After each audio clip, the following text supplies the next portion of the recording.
진정한 회개라는 말씀을 가지고 말씀을 나누고자 합니다. 오늘 말씀은 토요일 날 아침에 새벽 예배 때마다 우리가 욥기를 가지고, 그리고 우리 또 목장 모임에 큐티를 하면서 계속 지금 욥기를 나누고 있는데, 거기에 배경을 보면서 오늘날 우리가 회개해도 진정한 회개가 없구나. 그래서 우리가 이제 오늘은 진정한 회개가 무엇인가, 결국은 그 진정한 회개가 우리에게 우리 삶에 무엇을 나타나게 하는가, 우리가 같이 말씀을 통해서 배우기를 원합니다. 저희 친구 중에서 여러분 특히 제가 광고학과를 공부할 때에는 우리는 그림 같은 걸 참 좋아했고요. 특히 모든 예술에 관한 것을 우리가 다 갖고 싶어 했어요. 특히 그때 당시에 보게 되면 노트 카드가 있거든요. 노트 카드를 보게 되면 이제 인덱스 카드와 마찬가지예요. 거기 보게 되면 로덴의 그림이 하나 그려진 들고 있던 친구가 있었습니다. 그 그림을 쭉 보다 보니까 그 그림 밑에 뭐라고 써 있냐면 인생은 불공평하다라는 뜻이 써 있었습니다. 제가 그거 보면서 참 신기했어요. 그래서 스스로 생각했습니다. 정말 인생은 불공평하다. 어떤 사람들은 성공하고 어떤 사람들은 성공하지 못하고, 어떤 사람들은 건강하고 어떤 사람들은 연약하고, 어떤 사람들은 본인이 원치 않아도 부모님들이 워낙 잘 사다 보니까 모든 것을 가지지만은 본인이 갖고 싶어도 부모님이 워낙 없다 보니까 없는 사람들 볼 때에 정말 인생은 불공평하다. 이런 것을 보면서 저는 곰곰하게 생각했습니다. 그러다가 우리 인생은 여러분, 우리는 그냥 끝나는 겁니다. 불공평한 세상에 살다가 우리는 죽고 인생 끝나면은 그 다음엔 무엇인가? 예수 믿기 전에는 얘기했었기 때문에 저한테는 그렇게 큰 적이 없었지만은 그러다 보니까 좀 허무하다. 사도 이걸 보면서 우리 앞서서 시편 37편 7절부터 9절에 보면 이런 말씀이 있어요. 여 앞에 잠잠하고 참고 기다리라. 자기 길이 형통하며 악한 꾀를 이루는 자 때문에 불평하지 말지어다. 분을 그치고 노를 버리며 불평하지 말라. 오히려 악을 만들 뿐이다. 진실로 악을 행하는 자들은 끊어질 것이나 여호와를 소망하는 자들은 땅을 차지하리로다. 그때 당시에는 저는 인생이 불공평하다고 했지만은 예수 그리스도를 만나고 난 이후에 불공평한 것이 아니었습니다. 이 세상에 우리가 예수님을 영접하고 난 후에 보게 되면 많은 사람들, 이상하게도 예수 믿고 난 후에 보니까 인생이 더 불행해집니다. 근데 악한 사람들은 더 성공적으로 잘 살고 있어요. 사기쳐도요, 잘 삽니다. 우리가 아무리 하나님 말씀에 비춰봤었을 때 그런 사람들은 저주받아야 될 사람들인데 이것은 아니고 오히려 더 잘 사는 거 보니까 이거 과연 내가 신앙생활을 할 필요가 있는가 의심이 오기도 하고, 하나님이 정말 살아계신가 의심하기도 됩니다. 이런 찰나 이런 것을 볼 때마다 저 허무했지만은 예수님을 영접하고 난 후에 시편 37편을 다시 돌아보니까 진실로 악을 행하는 자들은 끊어질 것이나 여호와를 소망하는 자들은 땅을 차지하리로다. 여러분, 지난주에 목사님이 이제 강구하셨는데 몰랐어요. 그게 다 준비가 됐는지. 우리가 예수 그리스도 안에 있게 되면 여러분, 우리가 지는 것 같기도 보일 수 있어요. 내가 손해보는 것 같기도 해요. 사기당하는 것 같기도 합니다. 그런데 주님 안에 우리가 인내하게 되면 하나님은 주님의 시간 안에 모든 것을 움직이고 계시기 때문에 끝에 가서 하나님은 우리에게 더 좋은 것을 줄 수 있다는 것입니다. 그렇기 때문에 인내해야 돼요. 그럼에도 불구하고 우리 인생은 여러분 고달픕니다. 힘들어요. 어렵습니다. 아픔이 많습니다. 고통이 많아요. 상처가 많습니다. 시편, 우리가 오늘 욥기 22장을 보게 되면 22장 우리 욥을 볼 때에 전체적인 내용은 이렇습니다. 하나님 앞에 정직하게 살기 위해서 노력하는 사람, 정말 재물을 바치고 공평하게 주님을 위해서 경외하며 주님에게 섬기며 주님을 그냥 찬양하며, 사람들이 만약에 혹시나 자기 자녀들이 잘못했을까 봐 걱정이 돼서 제사를 드리는 이 욥에게 불행이 찾아왔다는 것입니다. 근데 이 불행은 그냥 한 번에 끝난 것이 아니라 자기 자식들, 자기 모든 소유를 다 잊어버리고 그 다음에 더 나가서 자기 육신에 고통이 오고 그 다음에 자기를 사랑하는 아내까지도 남편에게 얘기합니다. 차라리 이럴 바에는 죽고 하나님을 저주하고 죽어라. 이렇게 했었을 때 이 사람의 인생은 정말 고달픈 인생이요, 정말 외로운 인생이었습니다. 누구한테 위로받고 싶었었는데 정작 위로받을 수 있는 그 아내한테 오히려 저주받는 이런 모독적인 언어. 아마 저 같았으면은요, 그냥 이런 차라리 왜 사냐 하고서 가서 자살할 수도 있어요. 예수님이 아니었다면. 욥이 이런 상황에 있었습니다. 근데 욥의 그 어려움을 보고서는 친구들이 찾아왔습니다. 친구들이 찾아와서 욥을 위로하기 위해서 좋은 말을 시작합니다. 너가 얼마나 정직하게 살았는데 왜 이런 어려움이 왔을까?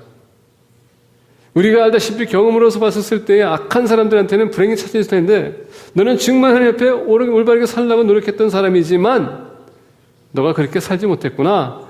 그러니까 권면으로 시작하면서 이제는 비판적으로 나갑니다. 그러면서 계속 욥의 잘못에 대해서 지적하기 시작합니다. 너가 정말 하나님 앞에 정직했었다면 이런 아픔이 올 수 있겠느냐? 너가 정말 하나님을 사랑했다면 이렇게 너가 비참에 당할 수 있는 이런 어려움을 당할 수 있느냐? 너가 정말 하나님의 말씀을 사모했었다면 하면서 계속 욥이 아닌 것을 욥이 그런 것처럼 그들이 고소합니다. 여러분, 이런 친구는 필요 없어요. 정말 힘들고 어려울 때 위로받기를 원하는데 위로하기는커녕 계속 그 사람을 비난하고 핀잔하고 공격한다면은 이런 친구는 필요 없습니다. 이 새 친구가 찾아왔었을 때는 좋은 의도로 찾아왔습니다. 정말 욥을 위로하기 원했습니다. 근데 욥은 나는 잘못한 것이 없다라고 본인을 변호합니다. 내가 아무리 생각해봐도 하나님 앞에 나 잘못한 것이 없다. 내가 정말 하나님 앞에 정직하게 살기 위해서 노력했고 정말 내 자식을 위해서 이웃을 위해서 그동안 하나님 말씀을 가지고 그들에게 훈계하며 그들에게 바르게 가르쳐주며 살아왔는데 난 잘못한 것이 없다. 근데 친구들은 계속 얘기합니다. 너는 잘못이 있다. 친구들은 하나님 말씀을 벗어나서 본인들 경험을 가지고 얘기했었고 욥은 하나님 말씀을 의지했고 그리고 얘기하기를 나는 잘못이 없다. 여러분, 영의 세계를 보게 되면 우리가 이해할 수 없는 그런 세계가 있습니다. 우리가 볼 수 없는 세계입니다. 지금 우리가 이렇게 예배 드릴 때에 지금 하늘에서는 여러분 영적인 세계에서는 전쟁이 일어나고 있습니다. 왜냐? 우리가 하나님 앞에 예배 드리러 나오는 그 순간서부터 하나님은요 천군 천사들 동원해가지고 우리에게 천사를 보냅니다. 그 천사들은 뭡니까? 우리에게 영적 길을 열게 하시고 하나님의 세계를 보게 할 수 있는 그 메시지를 가지고 있습니다. 근데 반면에 사탄과 사악한 영들은 그 메시지를 가져오지 못하기 위해서 지금 대항하고 있습니다. 싸우고 있어요. 이 영적 전투가 보이지 않는 눈에 우리 눈에 보이지 않는 싸움이 있는 것입니다. 우리 믿는 사람들은 끝까지 그래서 하나님을 붙들어야 되는 것입니다. 의지해야 되는 것입니다. 언제까지? 그 말씀이 우리에게 올 때까지. 지금 욥은 우리에게 그것을 보여주고 있는 것입니다. 그래서 욥기 1장과 2장에서는 영적 전투가 일어나고 있다는 것을 우리에게 가르쳐주고 있고 지금 하나님과 그리고 하나님의 섬기는 천사들과 사탄을 섬기는 천사들의 영적 전투가 일어나는데 여러분 거기에 파편이 누구한테 지금 튀닙니까? 바로 우리에게 튀고 있다는 것입니다. 사단은 어떻게 해서라도 우리를 하나님께 멀리하게 하기 위해서 계속 유혹하고 죄에게 빠지게 하고 하나님은 반면에 우리를 통하여 하나님께서는 우리가 정말 말씀을 붙들고 의지하고 신뢰하고 말씀에 굳게 서서 끝까지 믿음을 지킴으로 말미암아 물론 그런 공격이 온다 할지라도 승리해서 우리가 천국에 들어가길 원한다는 것입니다. 그러다 보니까 우리가 상처가 투성입니다. 아픔이 오는 것이에요. 유혹은 항상 있습니다. 어떻게 우리가 그것을 받아들이냐가 중요한 것입니다. 만약에 우리가 그것을 유혹을 받아들여서 그래서 내가 만약에 내 삶에서 그냥 우리가 탓한다면은 문제가 없지만은 받아들이는 그 순간에 우리는 죄를 짓게 돼 있습니다. 그래서 오늘 본 말씀 보게 되면 엘리파스가 욥에게 옵니다. 그리고 욥을 위로하다가 이제는 위로하는 것이 아니라 그를 계속 공격합니다. 그러면서 너는 말씀을 멀리했지 하나님께 내가 잘못했지 너가 분명히 잘못했기 때문에 너에게 이런 아픔이 오지 하면서 계속 고소하고 있습니다. 그러면서 욥이 죄인이라는 것을 계속 지적하고 있습니다. 그리고 하나님께서는 너의 죄 때문에 심판하는 것이다. 여러분 우리가 죄를 안 져도 우리의 인생에 어려움은 옵니다. 아픔이 와요. 왜? 내가 죄를 안 져도 내 옆에 있는 사람이 죄를 짓고 있기 때문에 그 결과가 나한테 올 수도 있다는 것입니다. 그래서 우리가 상처받는 거예요. 교회에서 우리가 예배를 드리면서 이렇게 좋은 시간을 가지면서 하나님의 분에 집중하면서 거룩한 시간을 보내도 순간에 우리가 예배를 딱 끝나고 문 나가는 순간에 누군가 옆에서 누가 툭 쳤다. 의시 나오면 여러분 벌써 이미 우리는 죄를 진 것입니다. 은혜는 어느 순간에 다 사라지고 사탄이 지금 유혹하고 있는 것입니다. 그래서 우리가 죄를 안 져도 아픔이 우리에게 올 수 있다는 것입니다. 그래서 욥은 얘기합니다. 나는 죄 진 것 없다. 그러니까 계속 공격합니다. 그러면서 엘리바스가 욥에게 얘기합니다. 엘리바스도 자기 경험을 의지했지만 그래도 하나님 말씀은 안 것 같아요. 23절에 보니까 이렇게 얘기합니다. 내가 만일 전능한 자에게로 돌아가면 내가 지음을 받을 것이며 또 내 장막에서 불의를 멀리하리라. 여기서 돌아간다라는 단어를 보게 되면 회개하라는 단어입니다. 돌아가는 것은 가다가 다시 돌아온다는 얘기입니다. 빠꾸라는 얘기예요. 근데 더 나아가서 이 빠꾸는 무엇으로부터 빠꾸냐면 무엇으로 돌아가야 되냐? 우리가 죽음의 길에 그리고 영적인 관계에 있어서 우리가 파괴하는 것, 그 길을 갈 때에 만약에 영적으로 우리가 여러분 관계가 깨진다면은 우리는 영적 죽음입니다. 그렇기 때문에 다시 돌아오는 것입니다. 내가 죽음의 길을 가다 보면은 계속 끝까지 가게 되면 여러분 떨어지게 됐습니다. 그러면 하나님께서 얘기합니다. 돌아와라. 그게 바로 회개라는 얘기예요. 그래서 엘리바스는 욥에게 얘기합니다. 너가 지금 이렇게 고난당하는 것은, 그러니까 죽음으로 좀 몰아넣는 것은 너의 죄 때문이다. 회개하라.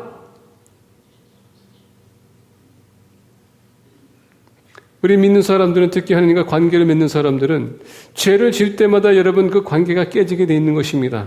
관계가 깨지게 되면 우리가 영적으로 죽음으로 몰아가는 것입니다. 영적 죽음을 우리가 향해 가는 것이에요. 그래서 오늘 본 말씀에서 너희가 돌아와라, 회개하라. 영적으로 살기 위해서 우리는 다시 하나님께로 돌아와야 된다는 것입니다. 근데 오늘날 많은 사람들은 회개합니다. 하나님, 저는 죄를 졌습니다. 근데 구체적으로 우리가 무슨 죄를 졌는지는 알지 못하고 회개할 때가 많습니다. 거기에 문제가 생겨요. 우리가 도대체 무엇을 잘못했을까? 진정한 회개가 아니라 형식적인 회개를 얘기할 때가 많습니다. 그런 진정한 회개는 무엇인지 우리가 오늘 본 말씀을 통해서 우리가 보길 원합니다. 오늘 본 말씀 보니까 21절과 22절에 이렇게 얘기해요. 너는 하나님과 화목하고 평안하라. 그리하면 복이 내게 임하리라. 청한 건대 너는 하나님의 입에서 교훈을 받고 하나님의 말씀을 내 마음에 두라. 여러분, 진정한 회개는 무엇인가? 하나님 앞에 나와서 여러분 겸손해져야 된다는 것입니다. 다시 한번, 진정한 회개는 하나님 말씀 앞에 나와서 겸손해지는 것이에요. 하나님 말씀 앞에서 우리가 겸손해야 된다는 것입니다. 진정한 회개는 하나님 말씀을 내가 받아들였었을 때에 거기에 순종해야 된다는 얘기예요. 죄라는 단어는 우리가 죄라고 봤었을 때 헬라어의 단어는 무슨 뜻을 갖고 있냐면 우리가 하나님의 기준에 벗어났다라는 뜻을 갖고 있습니다. 근데 구약의 죄는 하나님에게 반항하다라는 뜻을 갖고 있습니다. 반역하다라는 뜻입니다. treason, rebellion, 하나님을 거역하는 것입니다. 그렇기 때문에 하나님 거역한 사람은 여러분 그 결국은 뭡니까? 죽음입니다. 하나님은 전쟁의 하나님이세요. 만약에 적이라면 하나님께서는 과감하게 치십니다. 그게 하나님입니다. 그래서 오늘 본 말씀 보니까 엘리바스가 욥에게 얘기합니다. 너는 하나님과 화목하고 평안하라. 자, 오늘 본 말씀 보게 되면 우리가 하나님 앞에 왜 겸손해야 되는가? 여기서 화목하다는 것은 여러분 하나님과 다시 관계를 회복하다는 뜻입니다. 그러면서 보니까 평안하라. 근데 이 단어를 보게 되면 이 평화라는 단어가 히브리어로 보게 되면 평화의 언약이라는 뜻을 갖고 있습니다. 다시 얘기한다면 하나님과 언약을 맺으라는 것입니다. 언약을 어떻게 맺습니까? 바로 우리 십자가의 사건이 있습니다. 우리 예수 그리스도께서 십자가 지시면서 돌아가실 때 왜 돌아가셨습니까? 화목제물로 자기 자신을 바쳤다는 것입니다. 그리고 흘리신 피가 뭡니까? 새 언약, 평화의 언약. 이 평화의 언약을 우리에게 줬다는 것입니다. 자, 그러면 여러분 하나님 앞에 나와서 우리가 화목한다면 그게 무엇입니까? 우리 예수님은 우리가 요한복음 1장 보게 되면 태초에 말씀이 계시다고 했습니다. 그 말씀이 하나님과 함께 계셨으며 곧 그 말씀이 하나님이라고 했습니다. 여러분, 말씀은 바로 하나님이세요. 그래서 우리가 말씀 앞에 나올 때는 하나님 앞에 나오는 것입니다. 우리가 진정한 회개가 있었다면 왜 우리가 죄를 졌습니까? 말씀을 어겼기 때문에, 말씀을 순종하지 않았기 때문에. 근데 여러분, 말씀을 모르니까 말씀대로 살아갈 수 없기 때문에 죄를 짓는 것입니다. 그러면 여러분, 진정한 회개는 뭔지 아십니까? 주님, 제가 잘못했습니다 하면은 그냥 보편적으로 사람들이 얘기할 때에 하나님 잘못했습니다. 용서해 주세요. 전 죄인입니다. 용서해 주세요. 도대체 무슨 죄를 졌는지, 무엇을 잘못했는지 여러분 아십니까? 우리가 왜 죄인입니까? 우리가 죄인이라는 것은 다른 것이 아니라 우리가 말씀을 어겼기 때문에 죄인이 되는 것입니다. 왜? 하나님의 기준이 줬음에도 불구하고 그 기준 안에 우리가 살지 못하면 죄입니다. 그래서 진정한 회개는 말씀 앞에 나와서 우리가 굴복하는 것입니다. 순종하는 것이에요. 겸손해져야 된다는 것입니다. 그 말씀을 나의 삶에 내가 적용하기 위해서 노력을 해야 된다는 것입니다. 그래서 진정한 회개는 말씀대로 살아가지 않는 노력 없다면 그건 진정한 회개가 될 수 없다는 것입니다. 말로만 회개했다는 거 하지 마세요. 말씀대로 살아가기 위해서 노력해야 된다는 것입니다. 그게 진정한 회개한 사람들의 자세입니다. 오늘날 우리가 영적으로 타락하기 때문에 교회가 여러분 망가지고 있습니다. 영적으로 타락하기 때문에 교회가 오늘날 흔들리고 있어요. 영향을 못 끼치고 있습니다. 왜 그렇습니까? 우리가 하나님을 모르기 때문에. 말씀을 읽지도 않는데 어떻게 우리가 하나님 안다고 합니까? 말씀을 묵상하지 않는데 어떻게 하나님 안다고 합니까? 말씀을 연구하지도 않으면서 어떻게 하나님 안다고 합니까? 말씀을 모르는데 어떻게 우리가 하나님 뜻대로 산다고 얘기할 수 있을까요? 그렇기 때문에 여러분, 우리가 죄를 짓는 것은 하나님의 말씀을 우리가 반역한다는 얘기입니다. 필요 없다. 나는 나 뜻대로 살겠다.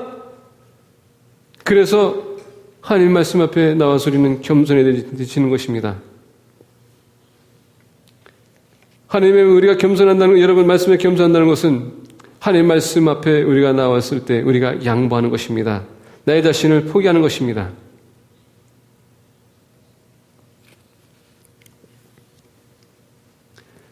오늘 이렇게 본 말씀 보게 되면 너는 하나님과 화목하고 라고 하는데 이 화목하라는 단어를 보게 되면 영어로는요 이을대라는 뜻을 갖고 있습니다. 우리가 히브리어를 보게 되면 복종하라 라는 뜻을 갖고 있어요. 근데 이 복종하라는 단어를 보게 되면요 무슨 뜻을 갖고 있냐면은 우리에게 유익하다, 도움이 된다, 쓸모있는 것이다 이런 뜻을 갖고 있어요. 하나님과 화목하게 되면 여러분 우리에게 유익하다는 것입니다. 왜? 하나님의 모든 신령한 것을 우리에게 다 주어지기 때문에 우리에게는 유익한 것이에요. 말씀 안에 우리가 여러분 순종한다면 그 말씀을 붙들어주는 것입니다. 내가 할 수 없는 것 그 말씀을 통해서 우리가 할 수 있는 것입니다. 왜? 말씀을 살아서 역사하시기 때문에. 내가 그 말씀을 사모한다면 그 말씀이 나를 움직이는 것입니다. 내가 그 말씀을 믿기 때문에. 어떻게 우리가 여러분 말씀 안에 우리가 복종할 수 있을까요? 첫 번째, 우리는 우리의 삶의 모든 주관은 하나님의 말씀으로 인하여서 이루어진다는 것을 믿어야 되는 것입니다. 다시 얘기한다면 말씀이 우리의 주권이 되어야 된다는 얘기입니다. 권력이 거기 있어야 된다는 얘기예요. 모든 어토리티가 하나님의 말씀에 있다는 것입니다. 모든 권세가 그 말씀으로부터 오는 것입니다. 그 말씀을 우리가 의지한다면, 신뢰한다면, 절대적인 거라면은 우리가 그 말씀대로 살아가야 되겠죠. 근데 우리가 절대적인 것을 믿지 않기 때문에 오늘날 내 뜻대로 살아가는 것입니다. 두 번째로 하나님의 말씀은 여러분, 우리의 삶에 영적인 삶, 유익하다는 것을 우리가 믿어야 돼요. 말씀이 유익하지 않다고 생각하기 때문에 오늘날 우리의 하나님의 말씀을 우리가 적용하지 않는 것입니다. 하나님의 말씀 아무리 읽어도 나하고 아무나 해당이 안 된다 생각하는 것입니다. 왜? 유익하다고 생각하지 않기 때문에. 요새 목사님들 보니까 많이 이렇게 힘이 딸리는 것 같아요. 그래서 노스캐롤라이나는 아마 9월달부터 10월달은요 산삼을 캘 수 있는 그런 허가서를 준다고 합니다. 그래서 제가 이제 심장이 약하다 보니까 목사님들이 9월, 10월 달에 올라가셔서 산삼을 몇 뿌리 캐오셨어요. 그거 먹으면 힘이 된다고. 그래서 어떤 목사님이 먹었더니 한 3개월 동안은 끄떡없이 지냈다고 합니다. 그래서 그 산삼을 연구해가지고 9월, 10월 달에 저 스모키 마운틴 가가지고 한번 캐봐야 되겠다라는 그 얘기 하시더라고요. 유익하다고 생각하니까 여러분 그런 얘기하는 겁니다. 만약에 유익하지 않다면 그런 얘기 안 하세요. 하나님의 말씀이 우리에게 도움이 된다고 믿는다면, 유익하다고 생각한다면 우리가 그렇게 실천할 수 있어요. 근데 유익하지 못하다고 생각하기 때문에 우리가 말씀을 적용하지 않는 것입니다. 세 번째로, 하나님의 말씀은 여러분, 우리 인생의 모든 문제 다 해결이 있다는, 여러분, 해결책이라고 생각하시면 믿어야 된다는 것입니다. 어떤 목사님이 그렇게 얘기하시더라고요. 병들었으면 구약과 신약을 먹으면 다 깨끗하게 해결할 수 있다. 왜냐하면 우리가 말씀을 벗어나게 되면 우린 여러분 어차피 영적으로 병든 것입니다. 그러면 우리는 말씀에 다시 돌아가야 되는 것이에요. 내 인생의 모든 문제, 이 말씀 안에 여러분 해결책이 있습니다. 그것을 믿을 때에 우리는 그 말씀대로 살아갈 것입니다.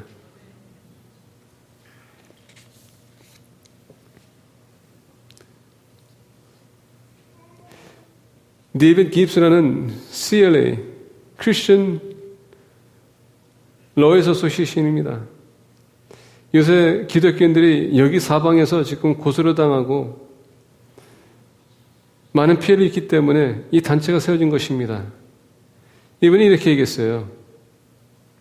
만약에 정부가 기독교인들을 법원에 세웠었을 때에 기독교인들이 하나님의 말씀의 절대적인 권위를 내세우고 말씀에서 무슨 얘기했냐고 물어봤었을 때 그 말씀대로 얘기한다면, 그리고 만약에 판사가 그 성경을 얼마큼 읽었습니까? 만약에 첫 페이지부터 끝까지 몇 번이나 읽었습니까? 만약에 우리가 몇 번 읽었다고 고백할 수 있다면 우리 기독교인들이 그렇게 피해를 보지 않을 거라는 얘기입니다. 원래 우리 기독교인들이 법적으로 우리가 피해를 당하는 이유가 뭔지 아십니까? 말씀에 대해서 물어보게 되면 어느 기독교인도 제대로 대답을 못한다는 것입니다. 왜? 말씀을 읽어야지. 말씀을 알아야지. 말씀을 적용하지 않기 때문에 이런 문제가 생긴다는 것입니다. 그래서 여러분, 우리는 피하는 것이에요. 그렇기 때문에 사단에게 피하는 것입니다. 예수님은 우리에게 가장 기본적인 걸 가르쳐줬어요. 사람은 떡으로 살 것이 아니라 하나님의 말씀으로. 가장 기본적인 것서부터 사단은 유혹합니다. 근데 가장 기본적인 것, 말씀에서 우리가 쓰러진다면 다른 건 여러분 말할 필요도 없습니다. 진정한 회개는 우리가 말씀으로 돌아가서 말씀에 굴복하고 순종하는 것입니다. 그렇게 하기 위해서는 말씀 앞에 우리는 겸손해야 되는 것입니다. 두 번째로 오늘 본 말씀 보게 되면 23절서부터 28절에 이렇게 얘기해요. 내가 만일 전능자에게로 돌아가면 내가 지음을 받을 것이며 또 내 장막에서 불의를 멀리하리라. 내 보화를 티끌로 여기고 오빌의 금을 계곡의 돌로 여기라. 그리하면 전능자가 내 보화가 되시며 내게 거기한 은이 되시리니 이에 내가 전능자를 기뻐하여 하나님께 얼굴을 들 것이라. 너는 그에게 기도하겠고 그는 들으실 것이며 너의 소원을 내게 갚으리라. 내가 무엇을 결정하면 이루어질 것이요 내 길에 빛이 비치리라. 두 번째, 진정한 회개하는 사람들에게는 말씀으로부터 여러분 감동을 받는다는 것입니다. 원래 많은 사람들은 하나님의 복을 받았다, 복 받는다 하게 되면 여러분 그 복을 어떻게 해석하십니까? 우리는 하나님으로부터 우리가 복 받았다고 했었을 때 대부분 그 뭐 어떻게 복 받았습니까? 물어보면요. 하나님께서 나에게 좋은 직장을 줬다. 내 자녀들이 좋은 학교 갔다. 내 건강이 회복됐다. 뭐 물질이 갑자기 생겼다. 장사가 잘 됐다든가. 이런 우리가 복을 갖다 이렇게 우리가 다 해석합니다. 그래서 복 받았다는 것은 쉽게 우리가 표현할 수 있어요. 근데 여러분, 우리 인생에 고달픔이 왔다. 내가 병들었다. 내가 뭐 다쳤다. 사고 냈다. 내가 망했다. 집을 뺏겼다. 이렇게 하게 되면 이건 복이 아니라 하나님 왜 저를 저주합니까? 저를 왜 이렇게 힘들게 합니까? 고달프게 합니까? 여러분 솔직하십시오. 그렇지 않습니까? 왜 복의 개념을 우리가 지금 이해를 잘못하고 있다는 것입니다.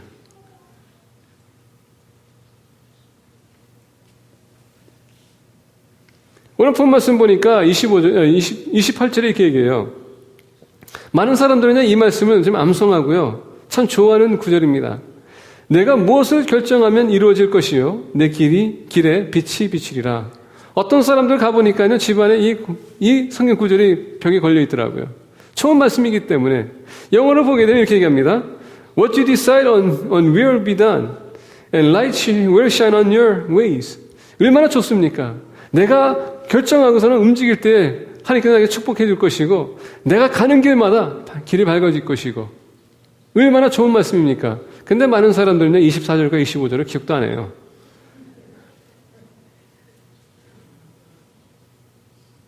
그래서 24절과 25절을 보겠습니다. 내 보화를 티끌로 여기고 오빌의 금을 계곡의 돌로 여기라. 그리하면 전능자가 내 보화가 되시며 내게 거기한 은이 되시리니.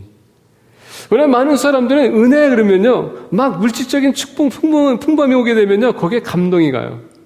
어마어마하게 감동합니다. 하나님 저한테 이런 큰 축복을 주셨네요. 건강이 오게 되면 하나님 정말 지금 복이 맞아요. 근데 여러분 그런데 감동 가져서는 안 된다는 얘기입니다. 왜냐하면 거기에다 감동 갖게 되면은 그게 여러분 그 순간에서 없어지면 어떻게 됩니까? 우리는 좌절합니다. 진정한 회개는 물질에도 오는 것이 아니에요.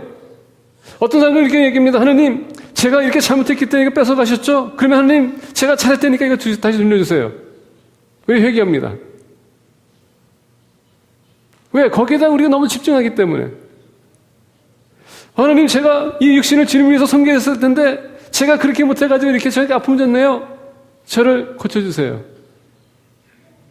말씀드린 것처럼 죄송합니다. 저 병원에 있었을 때 죽음 앞에서 여러분 심장수술하기 전에 하나님 제가 무슨 잘못했기에 제가 이렇게까지 이런 이 지경으로 왔습니까? 제가 먹을 것을 잘못 먹어가지고 너무 고기를 좋아하다 보니까 운동도 안 하다 보니까 제가 이렇게 심장마비가 왔네요. 이런 생각 다 합니다. 그러면서 회개합니다. 그리고 목사님들이 찾아와가지고 저한테 얘기했었을 때 목사님 죄송합니다. 지금 말씀이 되게 안 들리네요. 왜? 모든 포커스가 지금 내 심장에가 있기 때문에. 우리는 이상하게도 여러분 물질적인 세계에 관심이 많아요. 그리고 감동받습니다. 그리고 우리는 회개할 때는 꼭 그 물질적인 세계 때문에 우리가 회개합니다. 근데 여러분 그게 아닙니다. 25절에 보니까 그리하면 전능자가 내 보화가 되시며 내게 거기한 은이 되시리니 우리가 감동받을 것이 여러분 세상적인 물질적인 것이 아니라 하나님에게 감동받아야 된다는 것입니다. 하나님 앞에 나와서 우리가 회개하게 되면 그 말씀이 나를 사로잡기 때문에 그 말씀으로 내가 여러분 새 힘을 얻는 것입니다. 그 말씀을 통해서 내가 다시 영적으로 성장하는 것입니다. 거기에 감동을 받아야 된다는 얘기예요.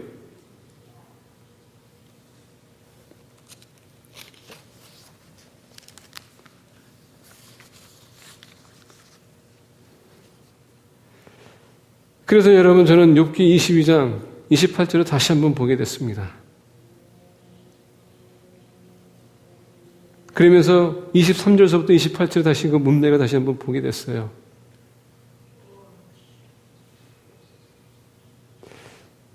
내 보화를 티끌로 여기고 오빌의 금을 계곡의 돌로 여기라. 물질로 인하여서 여러분 좌우하지 말라는 것입니다. 우리는 하나님의 말씀으로 인하여서 우리가 좌우해야 된다는 것입니다. 말씀을 통해서 감동받기 위해서 여러분 노력하는 것입니다. 말씀에 감동받지 못하면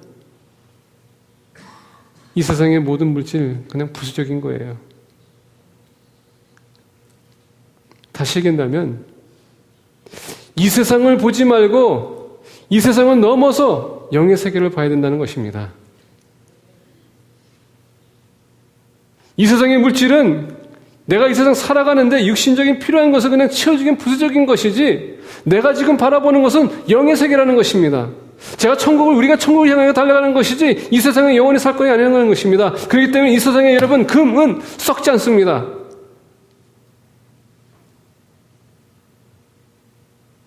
근데 언제까지나 그건 육신적인 것입니다. 영원히 썩지 않을 것, 심지어 여러분 금과 은도 여러분 노상 없어질 수도 있어요. 근데 영원히 썩지 않을 것 바로 천국. 우리가 회개하게 되면 여러분 이 세상을 넘어서서 천국을 향해서 가는 그런 기도 회개가 되어야 된다는 얘기입니다. 회개는 내 영혼을 위해서 회개하는 것이지 내 육신적인 것을 위해서 회개하는 것이 아니라는 얘기입니다. 우리는 오늘날 너무나도 포커스가 잘못되어 있습니다. 내가 조금 더 붙들어야지, 조금 더 쌓아야지. 그러다 보니까 여러분이 정직한 12일제도 안 합니다. 감사하는 헌금은 여러분 줄어듭니다. 선교 헌금도 여러분 관심이 없어요. 오로지 내가 먹고 마시고 내가 쌓아야 할 것, 이런 것에 포커스를 하지. 너무 우리는 잘못된 물질관을 갖고 있습니다. 우리 영혼을 위해서 하나님께서 주신 물질을 어떻게 사용했는지 한번 여러분 생각해 보셨습니까? 이것만 매달릴 것이 아니라 하나님 이것을 봐야 되는데 이것을 보다 보니까 이것은 놓치고 이걸 하다 보니까 여러분 인생 끝나는 것입니다. 만약에 훗날에 주님께서 여러분들 부를 때에 너희들의 물질관은 너희들이 어떻게 했느냐? 나를 위해서 내가 준 그 복은 너희들이 어떻게 나누느냐? 어떻게 사용했느냐? 그 영적인 것을 우리가 바라봐야 되는데 계속 여러분 우리는 회개할 때마다 육신적인만 보고 있다는 것입니다. 아까우다 보니까 여러분 아픔이 있는 것입니다. 뺏겼으니까 여러분 아픔이 있는 것입니다. 그러다 보니까 돌아봅니다. 하나님 제가 이렇게 했더니 하나님께서 가져가셨군요. 그래서 욥 1장에서 뭐라 했습니까? 주신 이도 하나님이시고 거두신 이도 하나님이다. 욥은요 거기에 대해서 아무런 반응이 없었다는 얘기입니다. 차오하지 않았다는 얘기예요. 진정한 회개는 이 육의 세계를 넘어서서 영의 세계를 향해서 가는 것입니다. 회개하실 때에 하나님 죄로 인해서 우리 형제자매가 만약에 아픔이 아팠다면은 실족됐다면은 상처받았다면은 그가 죄를 졌다면은 그 영혼을 위해서 그리고 더 나아가서 내가 타락한 거에 대해서 내가 주님의 길을 가는 데 있어서 내가 영생의 길로 가는 데 있어서 내가 떨어져 나갔다면 여러분 영의 세계를 바라보라는 얘기예요. 회개하는 것이지 내 육신을 바라보지 말라는 것입니다. 육신은 어차피 타락한 육신이에요. 영을 살리기 위해서. 그래서 진정한 회개는 말씀으로부터 감동받는 것입니다. 왜? 내 영혼을 살리기 때문에. 천국으로 인도하기 때문에. 말씀을요, 여러분 감동받아야 됩니다. 그 말씀은 우리가 회개하게 되면 나를 용서해 주시기 때문에. 그리고 용서한 것을 증명해 주고 있기 때문에. 더 나아가 그 말씀이 나는 하나님의 아들이라고 증명해 주기 때문에. 영생에 대한 여러분 문제가 생길 때에 우리는 진정하게 회개해야 됩니다. 세 번째로 29절과 30절에 보겠습니다.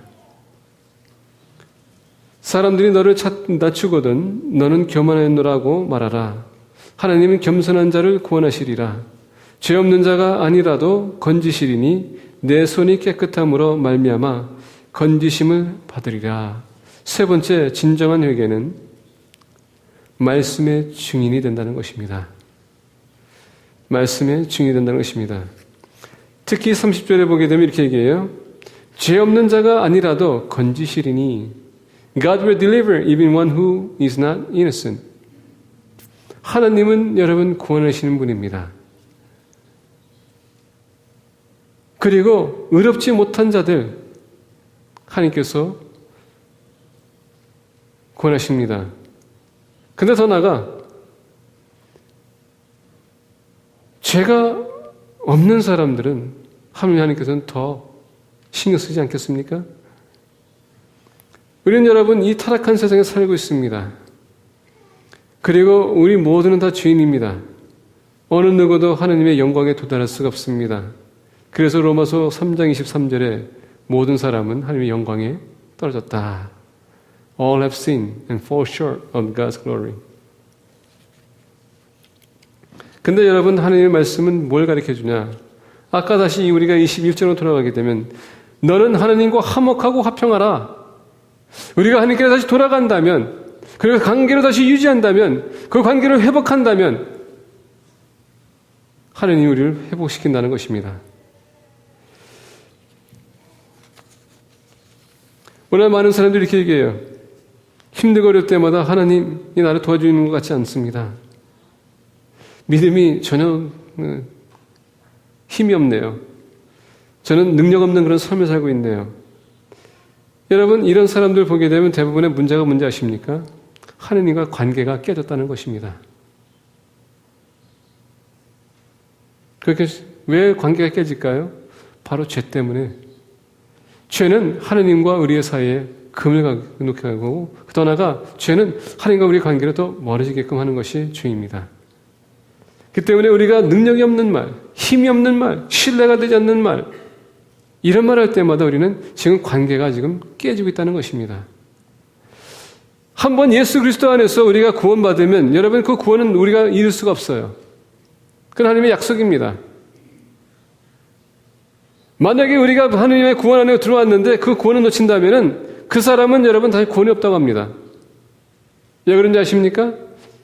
만약에 우리가 주님의 구원 안에 들어왔는데 우리가 그 떨어져 나간다면은 그 사람은 구원받을 수 없는 이유가 왜 다시 주님께서 오셔서 십자가에 지셔야 되기 때문에. 그래서 한번 예수 그리스도를 영접하고 여러분 영적 체험하신 사람들은 결국은 떨어져 나갈 수가 없어요. 단 우리가 관계에 있어서 거기에 금이 갔을 뿐이라는 얘기입니다. 그렇기 때문에 우리가 상처받아서 떠날 수 있다는 얘기예요. 근데 오늘 본 말씀 30절에 죄 없는 자가 아니라도 건지시리니 내 손이 깨끗함으로 말미암아 건지심을 받으리라. 우리는 주 안에서는 여러분 계속 구원이 우리에게 오는 것입니다. 우리가 회개할 때마다 하나님께 우리 용서해 주세요. 우리는 주님의 섭리 가운데 거하는 것입니다. 관계가 회복될 수 있습니다. 그래서 우리는 계속 회복해야 돼요. 어떻게? 회개함으로.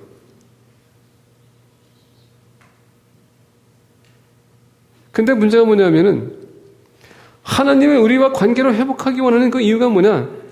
우리를 통하여서 다른 사람들도 관계를 회복할 수 있도록 하나님께서는 그 중간 역할을 하기 원한다는 것입니다. 믿음은 여러분 들음으로 온다고 했습니다. 근데 여러분 보내는 자가 없으면 어떻게 듣겠습니까? 그것이 바로 로마서 10장의 배경입니다. 하나님 우리를 택하신 것은 우리를 보내는 것입니다. 그들에게 중간 역할을 해주기 위해서. 그래서 우리를 구원하신 거예요. 그리고 우리를 계속 그렇게 사용하기 위해서 회개할 수 있는 그 길을 열어주신 것입니다. 자, 근데 여러분 우리가 예수 그리스도의 대사로서 이 말씀의 증인이 되어야 되는데 회개하지 않으면 여러분 변화가 없는데 뭘 여러분 우리가 얘기할 수 있겠습니까? 우리는 대사가 된다면 여러분 변화되는 삶을 보여야 돼요. 근데 교회를 다녀도 여러분 10년, 20년 오래 다녀도 계속 여러분들의 언어와 여러분들의 행동과 여러분들의 에레투시 10년 전이나 20년 전이나 30년 지금 오늘 똑같은다면은 여러분 변한 게 무엇이 있습니까? 오늘 교회를 가게 되면은 누구 때문에 교회를 안 나오겠다? 왜 그렇습니까? 너무 말이 가격하다, 행동이 가격하다, 무섭다 이런 얘기 합니다. 어떤 분은 그렇게 얘기해요. 집사님이 이런 얘기 얘기했는데 어떻게 집사님이 해서 그런 입이 나올 수 있어요? 어떤 장로님이 이렇게 했는데 아니 어떻게 장로님께서 그렇게 사기칠 수 있어요? 이런 얘기합니다. 그러면서 많은 사람들이 상처를 받습니다. 근데 한두 번이면 괜찮은데 계속 그 사람을 위해서 문제가 된다면은 장로가 됐든 집사가 됐든 안수 집사가 됐든 목회자가 됐든 거기는 문제가 있는 것입니다. 회개라는 무엇입니까? 우리가 변하는 것입니다. 내가 갔던 길을 이제 돌아서는 것입니다. 그리고 말씀을 가지고 다시 한번 내 자신 비춰보고 내가 변하는 것입니다. 하나님 그러면 제가 이렇게 변해야 되겠군요. 제가 이렇게 바꿔야 되겠군요. 고쳐야 되겠군요. 저로 인해서 만약에 형제자매가 시험된다면 그래서 사도 바울이 뭐라 했습니까? 믿음이 연약한 형제를 위해서 만약에 내가 먹고 마신다면 마심 때문에 그가 시험된다면 내가 먹지도 않고 마시지 않겠다. 사도 바울은 율법적으로 완벽한 사람이었습니다. 그럼에도 불구하고 우리 형제자매가 실족한다면 그 형제를 위해서 내가 술도 안 마시고 담배도 안 피고 고기도 안 먹겠다. 이것도 안 먹겠다. 저것도 안 마시겠다. 이것도 안 입겠다. 모든 것을 차단하겠다. 왜? 우리는 증인이 되어야 되기 때문에. 진정한 회개는 여러분 나를 변화시키는 것입니다. 왜? 내가 증인이 되어야 되기 때문에. 하나님이 나를 불렀었을 때, 나와 화목했었을 때는 나를 통하여서 여러분 죽어가는 영혼들을 다시 주님께로 인도하기 위해서 우리를 불러주신 것입니다. 그러면 내가 옛 삶으로 인해서 변했다면은, 회개해서 변했다면은, 말씀에 굴복한다면은, 내가 순종한다면, 그럼 내 삶이 변해되지 않겠습니까? 변하지 않다 보니까 다른 사람들한테 상처받을 수밖에. 상처를 주면 여러분, 진정한 회개가 없었다는 것입니다.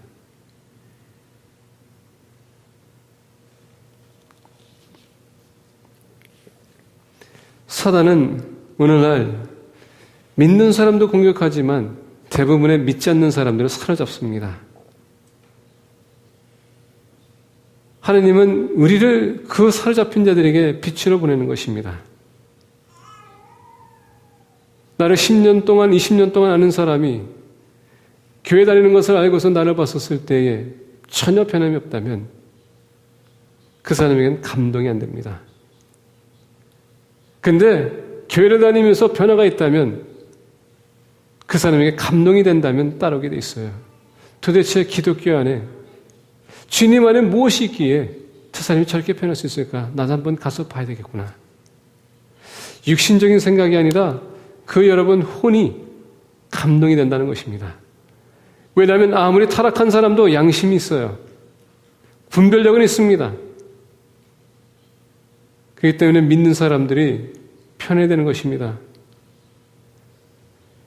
데니스 피셜이 이런 얘기했습니다.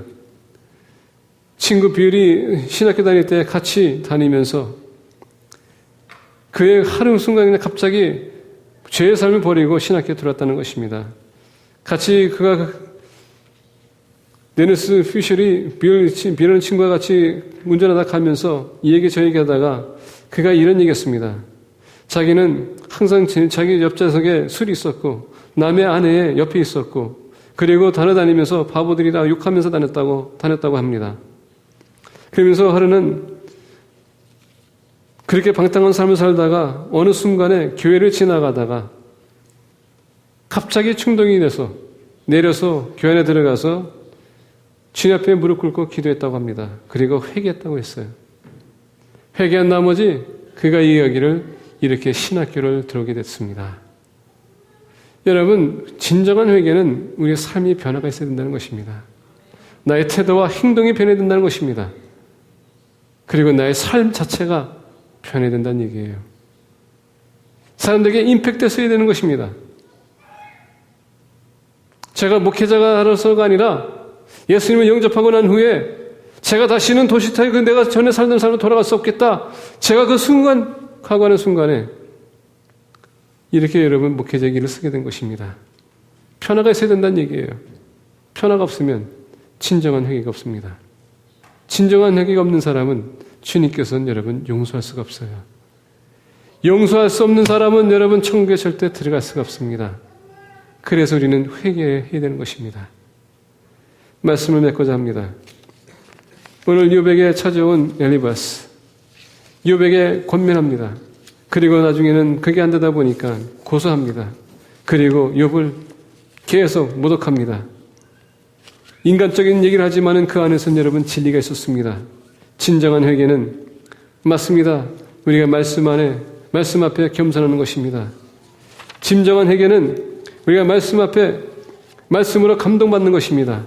그리고 진정한 회개는 우리가 말씀을 받아들이고 변화돼서 믿지 않는 사람들, 믿는 사람들에게 증인이 되는 것입니다. 진정한 회개는 나를 이렇게 변화시켰다. 그런 삐편한 심령의 식구들이 되기를 예수 그리스도의 이름으로 간절히 축복합니다. 기도하겠습니다.